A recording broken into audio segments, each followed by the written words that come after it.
BTR চিফকো আমি এখন memorandum দিছিলোঁ আমি যোৱা বছৰে যে আমাৰ ইয়াত কমেও তাৰমানে 250 আসন মানে বিজ্ঞানত মানে আমাৰ কাৰণে বঢ়াব লাগে বৃদ্ধি কৰিব লাগে তাৰ বাবে অৱশ্যে শিক্ষক শিক্ষয়িত্ৰীৰো প্ৰয়োজন হ'ব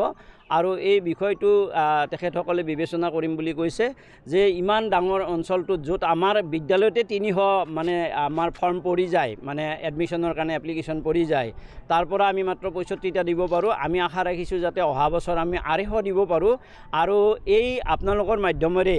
আমি BTR চৰকাৰক আৰু অসম চৰকাৰক টানি অনুৰোধ জনাইছোঁ যাতে আমাক 250 সিট বা আসন আমাৰ ইয়াত মানে দিব পাৰে হায়াৰ ছেকেণ্ডাৰী ৰিজাল্ট দিয়া হ'ল সঁচাকৈ আমাৰ তামোলপুৰবাসীৰ কাৰণে এটা গৌৰৱৰ বিষয় কাৰণ তামোলপুৰ এইবাৰ অসমৰ ভিতৰত বিজ্ঞান শাখাত প্ৰথম স্থান লাভ কৰিবলৈ সক্ষম হৈছে গতিকে মই সঁচাকৈ মোৰ লগতে আমাৰ তামোলপুৰবাসী ৰাইজ তথা তামোলপুৰৰ বৌদ্ধিক মহল যথেষ্ট উৎফুল্লিত এনেকুৱা ৰিজাল্ট পূৰ্বতে কেতিয়াও হোৱা নাছিল এটা পৰিৱেশ আহিছে পৰিৱেশটোৱে নিশ্চিতভাৱে শিক্ষাৰ যিটো এটা বিষয় সেই বিষয়টোক আমাৰ ৰাইজৰ মাজত সজাগতা সৃষ্টি কৰিছে অভিভাৱকসকল আজি সজাগ হৈছে আৰু সেইকাৰণে আজি তামোলপুৰ জিলাত আমাৰ এই বিজ্ঞান শাখাত প্ৰথম স্থান লাভ কৰিবলৈ সক্ষম হৈছে কিন্তু আটাইতকৈ পৰিতাপৰ বিষয় যে তামোলপুৰত তেনেকুৱা ধৰণৰ বিজ্ঞান শিক্ষাৰ তেনেকুৱা ধৰণৰ উচ্চস্তৰীয় যিবিলাক আমাৰ শিক্ষা অনুষ্ঠান থাকিব লাগে সেই শিক্ষা অনুষ্ঠান বৰ্তমানলৈকে পৰ্যাপ্ত পৰিমাণত হোৱা নাই আৰু সেইকাৰণে আমাৰ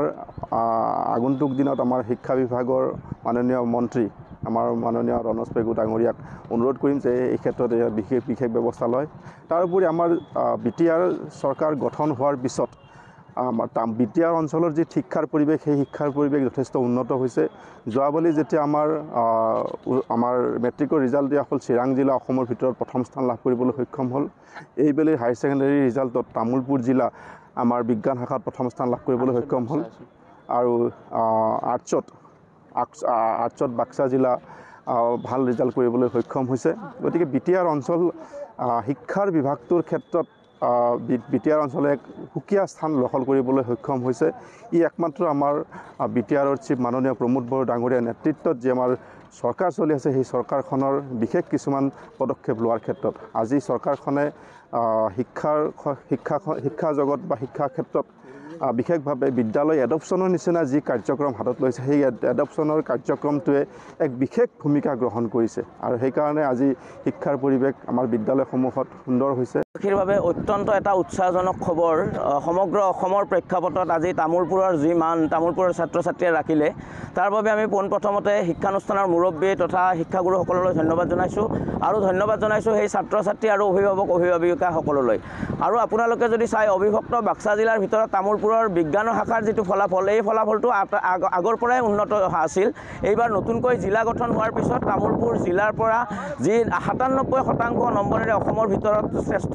স্থান দখল কৰিবলৈ সক্ষম হৈছে ইয়ে তামোলপুৰৰ ছাত্ৰ ছাত্ৰীসকলৰ শিক্ষাৰ যিটো মান এই মানটো উন্নত হোৱা পৰিলক্ষিত হৈছে সীমিত সা সুবিধাৰ মাজেৰে আমাৰ ছাত্ৰ ছাত্ৰীসকলৰ যে যথেষ্ট মেধা আছে আমাৰ ছাত্ৰ ছাত্ৰীসকলৰ যে যথেষ্ট পাৰদৰ্শিতা আছে এই কথা ছাত্ৰ ছাত্ৰীসকলে প্ৰমাণ কৰিছে কিন্তু আপোনালোকে যদি চাই তামোলপুৰ জিলাত 97% নম্বৰেৰে উচ্চতৰ মাধ্যমিকৰ চূড়ান্ত বৰ্ষৰ পৰীক্ষাত শীৰ্ষস্থান দখল কৰিছে কিন্তু তামোলপুৰ জিলাত বিজ্ঞান পঢ়িবলৈ উচ্চ শিক্ষাৰ যিটো অভাৱ উচ্চ শিক্ষাৰ শিক্ষানুষ্ঠানৰ যিটো অভাৱ এই অভাৱটো আমি আজি বাৰুকৈ অনুভৱ কৰিছোঁ ইয়াৰ জৰিয়তে আমি মুখ্যমন্ত্ৰী হিমন্ত বিশ্ব শৰ্মা ডাঙৰীয়ালৈ তামোলপুৰ জিলাৰ এই ৰিজাল্টটোলৈ চাই তামোলপুৰ জিলাত বিজ্ঞান শাখাৰ এখন উচ্চ শিক্ষাৰ অনুষ্ঠান যাতে গঢ়ি তোলে এইটো আমি আহ্বান জনাইছোঁ তামোলপুৰ উচ্চতৰ মাধ্যমিক বিদ্যালয়ৰ পৰা হয় আজি আমি তামোলপুৰৰ হিচাপে বিজ্ঞান শাখাত অসমৰ ভিতৰত যেটো প্ৰথম আমি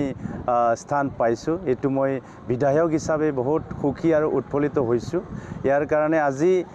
তামোলপুৰ অঞ্চল মাত্ৰ নহয় BTR অঞ্চলত ভাল পৰিৱেশ আহিছে শৈক্ষিক দিশত মানুহৰ জাগৰণ আহিছে আৰু গতিকে আজি ইয়াৰ বাবে মই সকলো ছাত্ৰ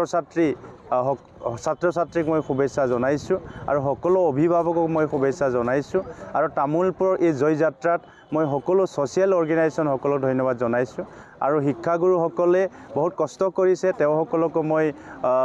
শুভেচ্ছা জনাইছোঁ লগতে আমাৰ BTR প্ৰধান তেখেতে দায়িত্ব লোৱাৰ পিছৰ পৰাই যথেষ্টখিনি শিক্ষা দিশত কাম কৰি আছে এণ্টায়াৰ বিটিআৰত আৰু ইয়াৰে এটা ৰিজাল্ট হিচাপে আজি আমি তামোলপুৰত ছায়েন্সত আমি ফাৰ্ষ্ট পজিশ্যন, বাক্সাত আৰ্টছত আমি ফাৰ্ষ্ট পজিশ্যন আৰু আমাৰ বিভিন্ন দিশত আজি আমি আগবাঢ়িছোঁ। আমি ছাত্ৰ সন্থাই প্ৰতিটো ক্ষেত্ৰতে কৈ আহিছোঁ যে ছাত্ৰ ছাত্ৰীসকল আগবাঢ়ি যাব লাগে আৰু ছাত্ৰ ছাত্ৰীসকলে সেইমতে আগবাঢ়ি গৈছে। ছাত্ৰ ছাত্ৰীসকলক সীমিত সা সুবিধাৰ মাজেৰে আগবাঢ়ি গৈছে। ছাত্ৰ ছাত্ৰীসকলক পৰ্যাপ্ত সা সুবিধা দিব লাগে। ছাত্ৰ ছাত্ৰীসকল আগবাঢ়ি যাব পৰাকৈ ছাত্ৰ ছাত্ৰীসকলৰ যি ইচ্ছা, এই ইচ্ছা পূৰণ কৰাৰ বাবে চৰকাৰে যদি বিহিত ব্যৱস্থা লয় তেতিয়াহ'লে নিশ্চিতভাৱে আমাৰ তামোলপুৰ ছাত্ৰ ছাত্ৰীয়ে 97% নহয় 100% উত্তীৰ্ণ হ'বলৈ সক্ষম হ'ব।